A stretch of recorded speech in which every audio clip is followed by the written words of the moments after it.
Bonjour, bonsoir, c'est votre frère Jean-Marc. Alors, je viens encore aujourd'hui par nouvelle vidéo vous interpeller. Béni soit le Seigneur pour ces moments qu'il nous accorde, que son nom soit glorifié au nom de Jésus-Christ. Amen. Alors, aujourd'hui, par la grâce de Dieu, je viens partager avec vous un thème très important, un thème du moment. Alors, vous savez que nous sommes dans la fin des temps, nous devons être très attentifs aux signes du temps. C'est pourquoi le thème que je veux partager avec vous est le retour imminent, avec pour texte de base Matthieu chapitre 25 versets 1 à 13. J'aimerais que nous puissions plus nous appuyer sur ce texte, le verset 13. Il dit: veillez donc, puisque vous ne savez ni le jour ni l'heure. Alors cette parole s'adresse à nous. C'est une parabole très importante qui ne peut passer dans le cœur de la personne qui l'écoute sans qu'elle ne puisse créer quelque chose, sans qu'elle ne puisse créer de l'attention. Nous pouvons penser qu'il n'y aura que des personnes qui n'auront pas donné leur vie à Christ qui seront surpris par l'avènement du Seigneur, mais c'est faux. Il y aura beaucoup de 10 chrétiens qui vont être surpris. La Bible nous parle de 10 vierges, dont 5 folles et 5 sages. Alors, la Bible nous fait savoir qu'il s'agissait de 10 vierges qui avaient passé leur vie dans l'église, 10 vierges qui jeûnaient et priaient, 10 vierges qui étaient reconnues comme des sœurs saines, 10 vierges qui ne fréquentaient pas les bars, 10 vierges qui n'avaient pas de mauvais antécédents. La Bible nous fait savoir qu'il n'y avait que 5 qui étaient reconnus du Seigneur, 5 qui avaient réellement une relation permanente avec le Seigneur, 5 qui au fil du temps ne s'étaient pas angoissés, 5 qui au fil du temps n'avaient pas perdu la focalisation. Amen. 5 qui au fil du temps étaient restés focalisés sur le retour du Seigneur. Les 5 folles, 5 qui avaient décidé de vivre leur vie au détriment de la volonté du Saint-Esprit. 5 qui, bien qu'elles étaient appelées chrétiennes, n'étaient pas réellement dans leur cœur des chrétiennes.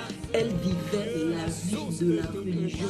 Non, ce n'est pas la vie à laquelle le Seigneur nous attend. La Bible nous fait comprendre que ces 5 filles avaient décidé d'aller dans un monde noir, sans leur huile qui représentait le Saint-Esprit, sans la capacité de pouvoir s'en sortir, dans un monde où elles ne peuvent sans le Saint-Esprit. Le Saint-Esprit qui vient marquer la lumière en nous.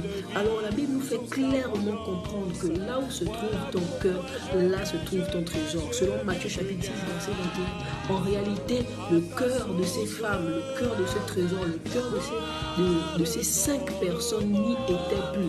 Voilà pourquoi elles ne pouvaient pas avoir du plaisir à recevoir cette huile, à emporter l'huile, à faire un emporter d'huile pour être en sécurité, pour ne pas avoir de problèmes dans un monde noir. Alors nous pouvons comprendre combien de fois ces personnes avaient négligé les possibilités de chuter.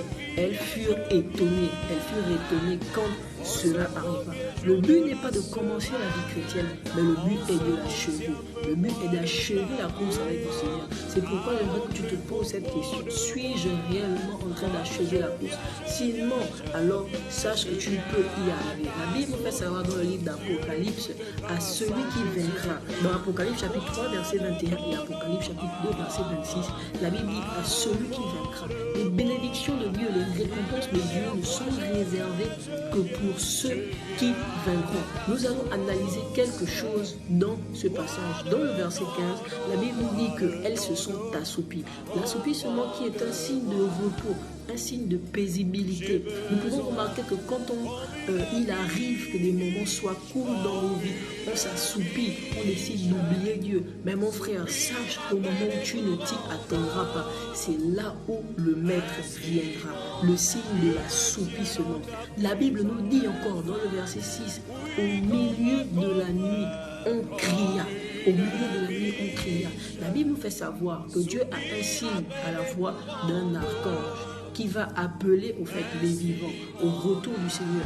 Donc il se pourrait que le signe soit si fort que les personnes qui ont l'esprit des 5 folles puissent l'écouter. Mais mon frère, laissez-moi vous dire que la Bible dit encore que nous, les vivants en Christ, nous aurons notre corps renouvelé. Pour ces personnes qui n'avaient pas reçu la marque, parce que la Bible dit nous avons été marqués par l'Esprit. Ces personnes qui n'ont pas l'huile, qui n'avaient pas fait un emporter l'huile, qui n'avaient pas fait une réservation d'huile, Ces personnes qui n'avaient pas la marque sur eux ne pourront pas avoir leur corps renouvelé.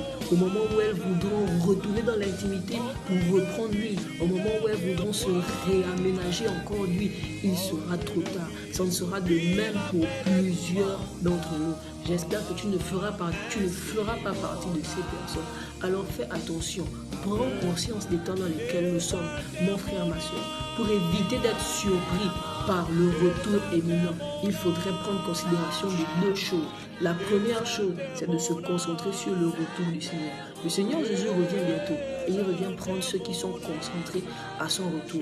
Il y a encore une deuxième chose, être prêt et zélé pour l'œuvre de Dieu. Le Seigneur revient chercher une église. Il ne vient pas te prendre toi seul, mais il vient te prendre toi et ceux que tu as rachetés.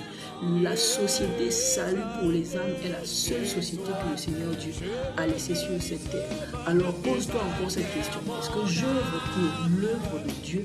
C'est le message que j'avais à partager avec vous. Que le Seigneur vous bénisse. Alors tu peux m'écrire, poser tes questions, liker et partager la vidéo pour le salut de plusieurs. Que Dieu vous bénisse. Gloire à Dieu. Soyons prêts pour le retour éminent du Seigneur. Amen.